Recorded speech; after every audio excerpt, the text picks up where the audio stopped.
So guys, जैसा कि हमने पिछले एपिसोड में देखा कि गोंग सुन लिन अपनी कीमेन 19 एक्यूपेंचर नीडल्स से मैडम फेंग को एक्यूपेंचर ट्रीटमेंट दे रहा था, जिस वजह से मैडम की हालत ठीक हो रही थी। लेकिन अचानक इविल ओरा की वजह से डीमन फ्लावर मैडम फेंग की बॉडी से बाहर आ गया था और उसने गोंग सुन लिन पर अटैक करके उसे घायल कर दिया था। जिफान बता रहा था कि विल पॉइजन ने डीमन फ्लावर को जन्म दिया और उसने अपना माइंड बना लिया, जिसकी वजह से वो खुद सोचने समझने लगा। डीमन फ्लावर मैडम फेंग की बॉडी से जुड़ गया था और उसे जबरदस्ती भी नहीं निकाल सकते थे, वरना मैडम फेंग की डेथ हो जाती। सारे डॉक्टर्स ने हार मान ली थी और वहाँ से जा रहे थे, लेकिन यूनफेई वहाँ गया था। फिर अब हम यूनफेई को देखते हैं, वो जुए ही और वो चेन के साथ मैडम फेंग के रूम में आता है। वो सारे डॉक्टर से कहता है कि तुम सब बहुत ही बड़े बेवकूफ और डरपोक हो, तुम एक पॉइजन का इलाज नहीं कर सकते और अपने आप को फेमस डॉक्टर कहकर बुलाते हो, इसके लिए तुम्हें शर्म आनी चाहिए। फेंग यू यूनफेई से पूछता है कि आखिरकार तुम कौन हो और यहाँ क्या कर रहे हो। एल्डर युआन उसे कहते हैं कि ये एक ग्रेट डॉक्टर है और मैं इन्हें यहाँ लेकर आया हूँ। मुझे पूरा भरोसा है कि ये मैडम फेंग को एकदम ठीक कर देंगे। गोंग सुन लिन कहता है कि यही वो झूठा है जो मेरे ग्रैंडफादर का स्टूडेंट बनने का नाटक कर रहा था।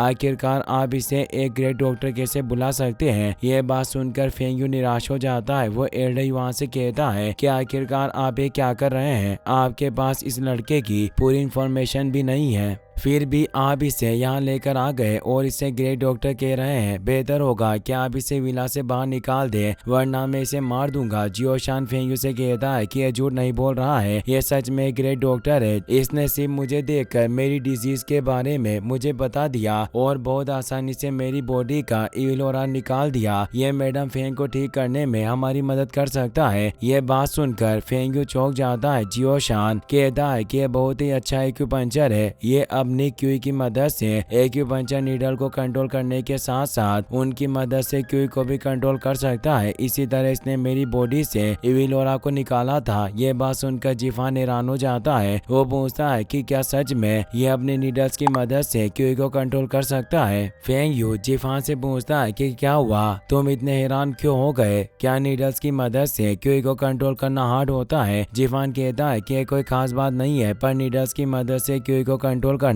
मेडिसिन फील्ड में काफी हार्ड माना जाता है, हर कोई इसे नहीं सीख पाता। हमारे तियानवे एम्पायर में सिर्फ 2 डॉक्टर्स हैं जो अपने एक्यूपंक्चर नीडल्स की मदद से क्यूई को बॉडी से बाहर निकाल सकते हैं। अगर ये सच में क्यूई को निकालने वाली नीडल्स का यूज करता है और उन्हें कंट्रोल कर सकता है, तो मुझे लगता है कि हमें इसे एक मौका देना चाहिए। हो सकता है कि अपनी एक्यूपंक्चर नीडल्स की मदद से मैडम फेंग की बॉडी से पॉइजन को निकाल सके और उन्हें ठीक कर दे। अफसोस की बात है कि गोंग सुन लिन की वजह से मैडम फेंग की बॉडी के पॉइजन को बहुत ही ज्यादा गुस्सा आया और उसने डीमन फ्लावर को जन्म दिया। उस गुस्से की वजह से डीमन फ्लावर के पास एक माइंड आ गया है और वो इविल बनता जा रहा है। अगर हमने एक और गलती की तो मुझे डर है कि मेरे ग्रैंडफादर भी मैडम फेंग को नहीं बचा पाएंगे। ये बात सुनकर फेंग यू बहुत ही ज्यादा डर जाता है। वो कहता है कि ये सब मेरी गलती है, अगर पहले मैं तुम्हारी बात मान लेता तो आज फेंग की जान खतरे में नहीं पड़ती। भले ही वो बेड पर बेहोश पड़ी रहती, पर उसे ये सब दर्द नहीं सहना पड़ता। एक डॉक्टर फेंग यू से कहता है कि इसमें आपकी कोई गलती नहीं है, इसीलिए अपने आप को जिम्मेदार मत ठहराइए। हम में से किसी को भी नहीं पता था कि वुल्फ बोन फ्लावर एक डीमन फ्लावर में ट्रांसफॉर्म हो जाएगा। दूसरा डॉक्टर कहता है कि तुम सही कह रहे हो, इसमें किसी की भी गलती नहीं है और इसके अलावा आपको इस झूठे डॉक्टर पर भरोसा नहीं करना चाहिए। हमने इतने सालों से मेडिसिन की पढ़ाई की है और मेडिसिन पर रिसर्च की है। अगर हम मैडम फेंग को ठीक नहीं कर पाए तो आखिरकार ये बेवकूफ उन्हें कैसे ठीक करेगा। जो यही कहती है कि बुड्ढे मेरे यंग मास्टर एक ग्रेट डॉक्टर है और तुम उनके बारे में कुछ नहीं जानते हो, फिर भी तुम्हारी हिम्मत इतनी बढ़ गई है कि तुम उनकी बेइज्जती कर रहे हो। अगर तुमने दोबारा यंग मास्टर की बेइज्जती करने की कोशिश की तो मैं तुम्हें नहीं छोड़ूंगी। ये कहकर जुए ही इसके बड में से अपनी आइस ब्लेड को निकालती है, जिससे वहाँ काफी आइस और रिलीज होता है, जिसकी वजह से वहाँ मौजूद लोगों को काफी तकलीफ होती है। यह देखकर जिफान चौंक जाता है। वो सोचता है कि क्या ये लड़की ग्रेट स्वीट पिल रियल्म में पहुंच गई है। यूनफेई जुएई से कहता है कि तुम्हें इतनी सी बात पर गुस्सा करने की जरूरत नहीं है, वैसे भी मैं इन बेवकूफों पर ध्यान नहीं दे रहा हूँ, इसीलिए तुम भी इन पर ध्यान मत दो। यूनफेई की बात मानकर जुएई अपनी आइस ब्लेड को इसके बड में रख लेती है। यह देखकर फेंग सोचता है कि यह लड़की इतनी ज्यादा स्ट्रॉन्ग है तो आखिरकार ये इसे यंग मास्टर कहकर क्यों बुला रही है। कहीं ऐसा तो नहीं है कि इसके पास सच में कोई खास मेथड है जिसकी मदद से ये फेंग को बचा सकता है। यूनफेई फेंग से कहता है कि मैडम फेंग की बॉडी में इविल ऑरा फैलना अभी शुरू हुआ है और ये अभी तक ज्यादा खतरनाक नहीं हुआ है, इसीलिए मैं एक ही बार में मैडम फेंग की बॉडी से पॉइजन निकाल दूंगा। लेकिन अगर तुमने मुझे सब करने से रोक दिया तो मैडम फेंग की बॉडी पूरी तरह से इविल ऑरा के कंट्रोल में चली जाएगी और उसके बाद हम कुछ भी नहीं कर पाएंगे। ये बात सुनकर फेंग चौंक जाता है। वो पूछता है कि क्या तुम सच में एक ही बार में फेंग की बॉडी से पॉइजन निकाल सकते हो? यूनफेई हमें जवाब देता है। ये बात सुनकर वहाँ मौजूद डॉक्टर से हैरान हो जाते हैं। एक डॉक्टर कहता है कि इविल ऑरा मैडम फेंग की बॉडी के साथ मर्ज हो गया है, तो आखिरकार तुम उसे कैसे हटाओगे? जिफान यूनफेई से कहता है कि ये एल्डर सही कह रहे हैं, हर डॉक्टर बॉडी से इविल स्पिरिट को नहीं निकाल सकता है। नॉर्मल डॉक्टर्स जब भी इविल स्पिरिट को निकालने की कोशिश करते हैं तो पेशेंट के साथ साथ अपने आप को भी घायल कर लेती है। कई बार तो पेशेंट को नहीं बचा पाते और इस वक्त इविल ऑरा मैडम फेंग के साथ जुड़ गया है। क्या तुम मुझे बता सकते हो कि तुम फ्लावर को मैडम फेंग से कैसे अलग करोगे? यूनफेई कहता है कि तुम्हें इन सब चीजों के बारे में फिक्र करने की जरूरत नहीं है, मेरे पास अपने प्लान है जिसकी मदद से मैं बॉडी से इविल ऑरा को निकाल दूंगा। आप बस ये बताइए कि मैं मैडम फेंग को ठीक कर सकता हूँ या नहीं। फेंग कहता है कि मुझे तुम्हारे ऊपर भरोसा है, बस फेंग का ध्यान रखना। एक डॉक्टर फेंग से कहता है कि ये आप क्या कर रहे हैं? ये लड़का झूठ बोलकर विला के अंदर घुसने की कोशिश कर रहा था और अब आप इसे मैडम फेंग का इलाज करने के लिए कह रहे हैं। मुझे नहीं लगता है कि ये सब करना ठीक होगा। दूसरा डॉक्टर कहता है कि हो सकता है कि इसे किसी दुश्मन ने यहाँ भेजा है और वो मैडम फेंग को मारने की कोशिश कर रहा हो। आपको इस पर भरोसा नहीं करना चाहिए। इससे गुस्सा होकर फेंग पूछता है कि क्या तुम लोगों के पास फेंग को ठीक करने का कोई रास्ता है? ये बात सुनकर सारे डॉक्टर्स चुप हो जाते हैं और अपना सर नीचे कर लेते हैं। फेंग कहता है कि तुम्हारे पास कोई रास्ता नहीं है तो बीच में मत आओ, अभी फेंग की जान खतरे में है, अगर ये उसे बचा सकता है तो मैं इस पर भरोसा करूंगा।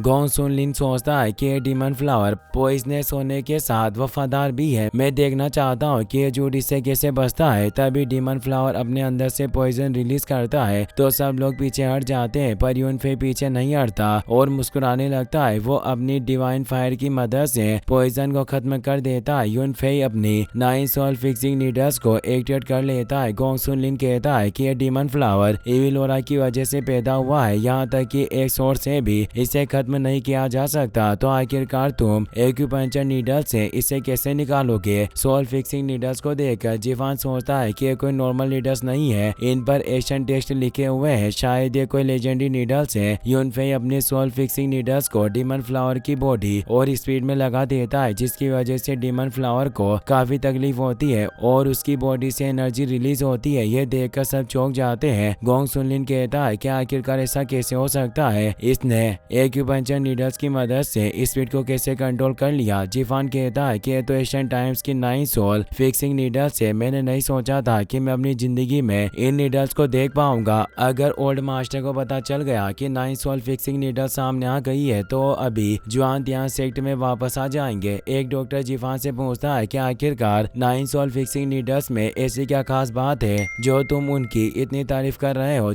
जिफान बताता है कि सोल फिक्सिंग नीडल्स सोल को डिफाइन कर सकती है और सोल को लॉक भी कर सकती है। ये एक सुप्रीम मैजिक है जिसे हम जैसे डॉक्टर अपनी जिंदगी में हासिल करना चाहते हैं। मैंने नहीं सोचा था कि सोल फिक्सिंग नीडल्स अभी भी इस दुनिया में होगी। यूनफेई अपनी सोल फिक्सिंग नीडल्स को मैडम फेंग के एक्यू पॉइंट पर लगा देता है। उसने एक साथ सारे एक्यू पॉइंट्स पर नीडल्स लगाई थी जिससे सब हैरान हो जाते हैं। इससे गोंग सुन लिन भी हैरान हो जाता है। वो कहता है कि यहाँ तक कि मेरी ग्रैंडफादर भी एक साथ सारी गोल्डन नीडल्स को एक्यू पॉइंट पर नहीं लगा पाते हैं, तो आखिरकार ये बेवकूफ इतनी आसानी से गोल्डन नीडल्स को कंट्रोल कैसे कर रहा है। जिफान कहता है कि इसने गोल्डन नीडल्स की मदद से मैडम फेंग के एक्यू पॉइंट्स को बंद कर दिया था, जिसकी वजह से अभी भी लोरा उनकी बॉडी में नहीं जा पाएगा। ये सच में एक ग्रेट डॉक्टर का मेथड है। ये बात सुनकर सब लोग यूनफेई की तारीफ करने लगते हैं। यूनफेई अपनी यिन यांग डिवाइन ब्लेड को एक्टिवेट कर लेता है और उसकी मदद से डीमन फ्लावर को रिफाइन करने लगता है, जिसकी वजह से वो डीमन फ्लावर डिस्ट्रॉय हो जाता है, जिससे फेंग यू बहुत खुश होता है। जिफान उसे कहता है कि भले डीमन फ्लावर डिस्ट्रॉय हो गया पर मैडम फेंग की बॉडी में अभी भी पॉइजन गैस है, पर आपको फिक्र करने की जरूरत नहीं है, ये मैडम फेंग को एकदम ठीक कर देगा। यूनफेई अपनी सोल फिक्सिंग नीडल्स की मदद से मैडम फेंग की बॉडी का एविल ऑरा बाहर निकालने लगता है और कुछ वक्त में उसकी बॉडी से सारा पॉइजन निकल जाता है। यूनफेई फेंग यू से कहता है कि तुम्हारी वाइफ की बॉडी से सारा पॉइजन निकल गया है और अब वो एकदम सेफ है। इससे फेंग यू खुश हो जाता है और यूनफेई को जिन शाओ स्क्रॉल देने लगता है। इसी के साथ ये एपिसोड यहीं पर खत्म हो जाता है।